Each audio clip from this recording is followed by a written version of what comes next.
topographic survey. Ayan. Good morning everybody. Sa mga survey team ko, unang-una si Boss Jimmy. Ayan. Hello po. Ayan, raise your hand, Jimmy boy. Ito ang aking survey team. Ang gagawin po namin dito ay topographic survey.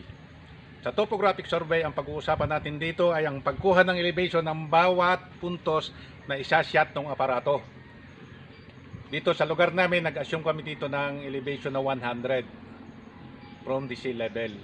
Ngayon, kaya ginagamit namin ito para sa requirement, para sa planning nung gagawing improvement dito sa lugar. Bawat puntos ay sisilipin ng elevation para malaman ng contour ng lupa. Yung contour, yung ups and downs. Yun lang, ganun lang. At ito ay alamin din namin ng mga pwesto ng puno para hindi kami magpuputol ng puno. Kasi ang gagawin namin plano rito, as much as possible, natural. Walang gagalawin, natural contour. Walang puputulin puno kasi bawal magputol ng puno rito, bawal magsunog. At yun ay ganun lang mangyayari. Ayun lang, ganun lang. Para malaman nyo kung ano talaga ang topographic na gagawin ni engineer, ito yon. Pakita natin kung anong lalim yung bangin na gagawin ni Kuya Jimmy pala. Kuya Jimmy kasi ayan, yan yung bangin.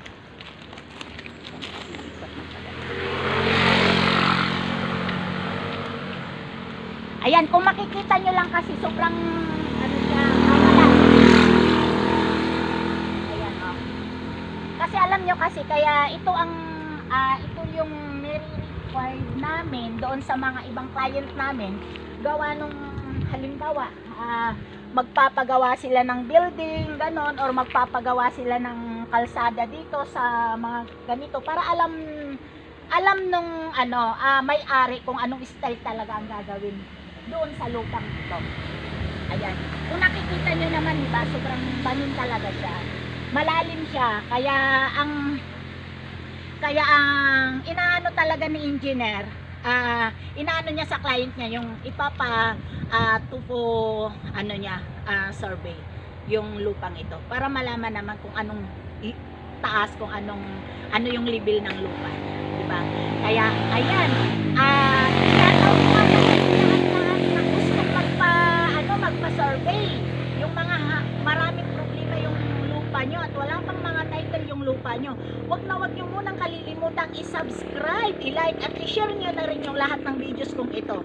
At wag nyo rin kalilimutang i-click yung pinaka-subscribe ko. At ito pa, shoutout ko na rin, hindi lang isang geodetic engineer si Engineer Ocampo, isa rin siyang civil engineer. Kaya yung mga gustong magpagawa ng bahay o magpa-construct, i-comment nyo na rin kasi malamang na si Engineer Ocampo na ang hinahanap nyo talaga. Kaya ayan, ano pang hinihintay nyo? Mag-comment na kayo para yung lahat ng problema nyo sa lupa o magpagawa ng bahay, magagawa na natin, di ba? Kaya ayan. Ayan, di ba nakikita nyo yan? Maganda yung view talaga kung tutuusin, di ba? Bawal po kasi magputol ng puno dito. As much as possible, lahat ng puno ay pipreserve natin. Kasi po, ang ginagawa natin dito ay talagang ayon doon sa kung anong hitsura ng lupa, yung ups and downs ng lupa, yun ang susundan natin. Wala tayong babaguhin dito. Medyo modify lang natin ng konting-konti lang para lang sa paggawa ng kalsada, paggawa ng cottages, paggawa ng swimming pool, at saka mga iba pang amenities na dapat ilagay dito sa lugar na to. Yan, makikita po ninyong lahat. At dito ay igagather namin ang mga data para sa pagpaplano na siyang kailangan ng isang inhinyero o isang arkitekto. At dapat ito ay mailagay nating lahat para sa magandang kalalabsahan ng pagpaplano ng lugar na ito.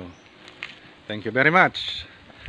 At ito po ang aking cameraman ay talagang malapit na pong maubos ang balbas. Ayan, yan. Yan, hawak po nung team natin yung prism kung saan doon ay babasahin ng aparato kung anong elevation ng bawat puntos na kanyang sinisilip. Ito po yung pugi kong instrument man.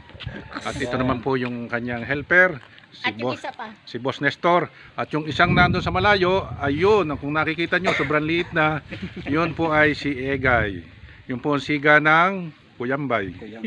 Ayan, yan. Ayan, thank you for watching. Huwag na huwag niyo munang kalilimutan ang i-subscribe si